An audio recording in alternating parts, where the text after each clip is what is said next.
Video अच्छा लगे तो प्लीज़ सब्सक्राइब कीजिए और प्रेस कीजिए इस बेल आइकन को ताकि मेरे नए नए वीडियो की जानकारी आपको मिल सके सबसे पहले, और ये बिल्कुल फ्री है।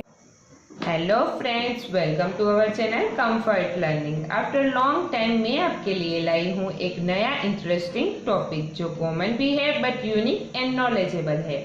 आपने वीडियो के टाइटल में पढ़ा ही होगा कि आज हम सीखने वाले हैं मंथली डे कॉन्सेप्ट, मतलब कि कौन से महीने में कितने दिन होंगे, ये हम बच्चों को कैसे सिखाएं। इसको याद रखने के लिए मैं यहाँ पे एक ट्रिक बताने वाली हूँ जो बहुत पुरानी है और शायद काफ़ी लोगों को ये पता भी होगी। जिसको पता है वो भी ये वीडियो पूरा जरूर देखे।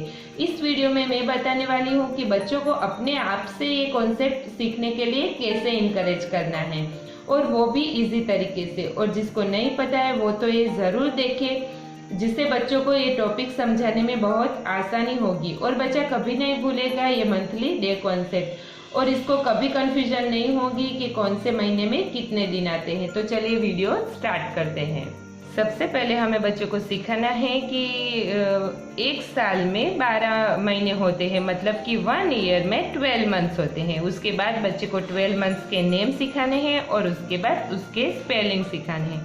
अगर बच्चे को नेम स्पेलिंग के साथ आते हैं तो ये फॉर्मेट हमें बच्चे के पास बनाना है, और अगर नहीं आते तो ये फॉर्मेट हमें बना के बच्चे को देना है।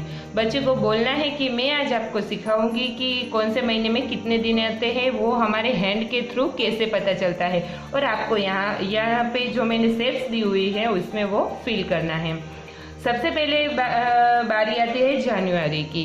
तो यहाँ पे हमें हमारे हैंड के थ्रू बच्चे को सिखाना है कि सिखाना है, मतलब कि समझाना है, जिससे बच्चा कभी ना भूले और वो अच्छे से समझ जाए कि नहीं ये पार्ट है तो ये इतने दिन होंगे, ये पार्ट है तो इतने दिन होंगे।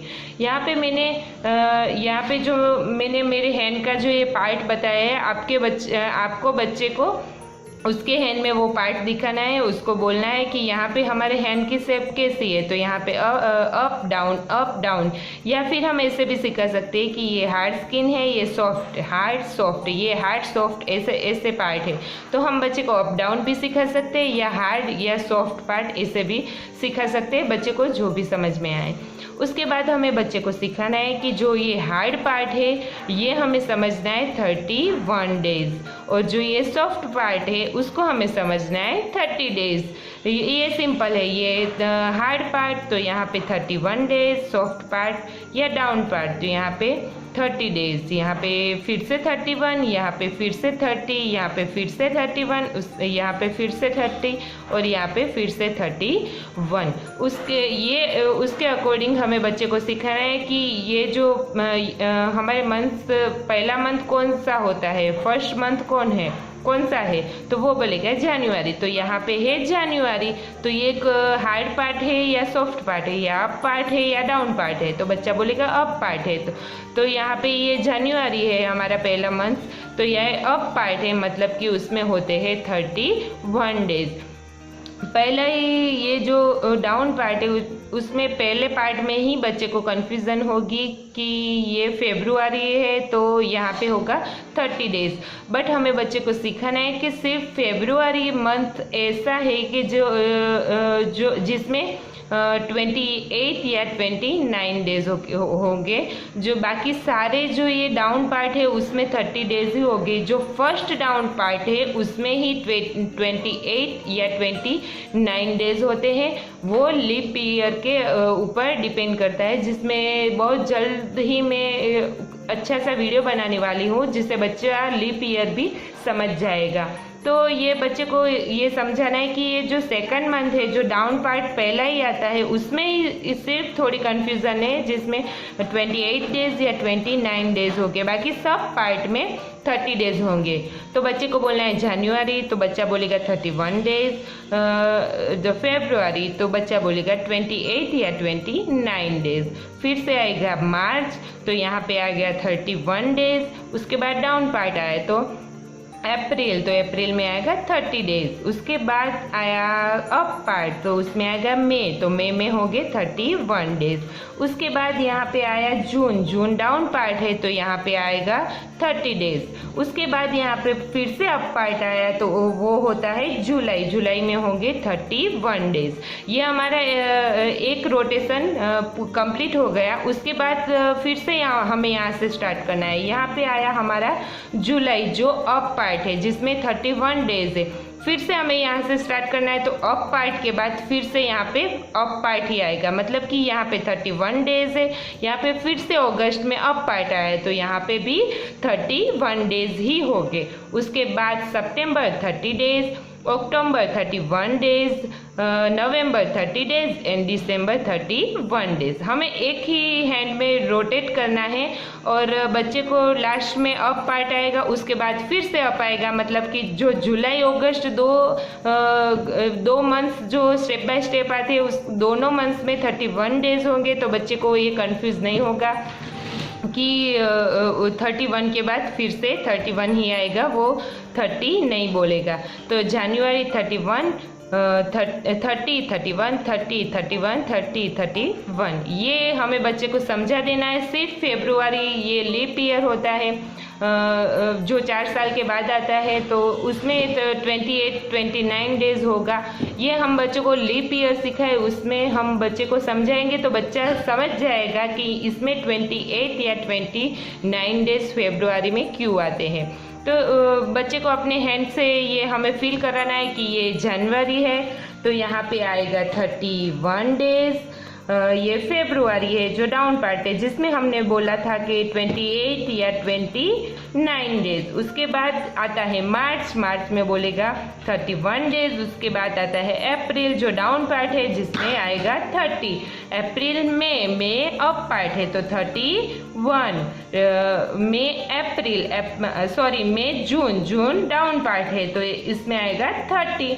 उसके बाद जुलाई तो अप पार्ट है तो जुलाई में आएगा 31। उसके बाद फिर से हमें स्टार्ट करना है जहाँ पे ये आता है अगस्त। यहाँ पे जुलाई पे फिनिश हुआ और अगस्त पे फिर से स्टार्ट होता है तो अगस्त में आता है 31। उसके बाद आता है डाउन पार्ट जो सितंबर होता है उसमें होता है 30 डेज, अक्टूबर में 31 डेज, नवंबर डाउन पार्ट तो 30 days and December up part तो ये होता है 31 डेज। बच्चे को ऐसे समझाएंगे तो बच्चा बहुत ही इजीली समझ जाएगा। उसको समझाना है, उसको याद नहीं रखाना है, उसको समझाना ही है कि down up down up down, उसके अकॉर्डिंग ही हमें ये डेज लिखने हैं, तो बच्चा वो अच्छे से समझ जाएगा। बच्चे को इस ट्रिक से समझाएंगे तो बच्चा बहुत ही इजीली समझ जाएगा। हम पे भी यही ट्रिक फॉलो हुई थी और ये बहुत इजी है तो हम भी हमारे बच्चे पे ये ट्रिक अप्लाई कर सकते हैं। इससे बच्चे को ये समझने में बहुत ही आसानी हो जाएगी। और लीप ईयर का कॉन्सेप्ट भी मैं जल्दी लेके आऊँगी जो बच्चे को वो भी क्लियर हो जाएगा कि ये फरवरी में 28 या 29 डेज क्यों होते हैं। आई नो अभी लॉकडाउन टाइम है और साथ में वेकेशन टाइम है, तो ऐसे टाइम पे बच्चों को पढ़ाई में बहुत कम ध्यान रहता है।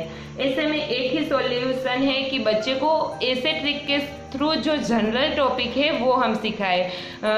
इससे क्या होगा कि बच्चे की जो आने वाली स्टडी है, जो स्टैंडर्ड है, उसकी जो स्टडी है उसमें उसको बहुत हेल्प होगी। जैसे कॉमन टॉपिक है, आप उसको टेबल सिखा सकते हैं, एडिशन, मल्टीप्लिकेशन, ऐसे टॉपिक बच्चे को ले सकते हैं, या उसको इंग्लिश लैंग्वेज इंप्रूव करने के लिए ट्राई कर सकते हो। उसको अभी पढ़ाई में जो ऑनलाइन क्लासेस चलते हैं बच्चे का ध्यान इतना नहीं रहता। अगर बच्चा अपने आप से अपनी इच्छा से वो पढ़ाई करता है तो बेस्ट है, आप उसको वो कराए। बट अगर नहीं करता तो प्लीज़ ऐसे टॉपिक जो बातों बातों में जिसको बोलते हैं मौखिक, जो आप उसको मौखिक सिखाए। इससे बच्चे को क्या होगा, वो जल्दी से याद रह जाएगा उसको, और वो उसको उस टॉपिक में इंटरेस्ट होगा। क्योंकि हम उसको नोटबुक या उसकी जो भी बुक्स होते हैं वो लेके हम बिठा देते हैं और बोलते हैं ये करो वो करो, या उसको स्कूल में जो क्लासेस चल रहे हैं ऑनलाइन उसके अकॉर्डिंग भी उसको लिखना पड़ता है। अगर वो अपनी इच्छा से करता है तो बेस्ट है, नहीं करता तो आप उसको अपने हाल पे मत छोड़िए, उसको कोई ना कोई एक्टिविटीज़ कराए। कंसंट्रेशन एक्टिविटीज़ वो भी उसको उसकी स्टडी में बहुत ही हेल्प करती है, जिस पर मैंने ऑलरेडी बहुत सारे वीडियोस बनाए हुए हैं। अभी आगे भी मेरे चैनल पे बहुत से ऐसे जनरल टॉपिक के वीडियोस आएंगे। अगर आपने सब्सक्राइब नहीं किया है तो जल्दी से कर दीजिए, जिससे आपको वो एक भी टॉपिक मिस ना हो और अभी ये जो वेकेशन टाइम चल रहा है उसको आप अच्छे से यूज़ कर पाए। आई होप आपको मेरी ये ट्रिक अच्छी लगी होगी और आपको समझ में भी आ गई होगी और आप भी आपके बच्चे को अच्छे से समझा पाएंगे। तो प्लीज़ ये ट्रिक आपको पसंद आई हो तो प्लीज़ लाइक कर दीजिए, सब्सक्राइब कर दीजिए और अपने फ्रेंड्स के साथ शेयर कीजिए। Thanks for watching.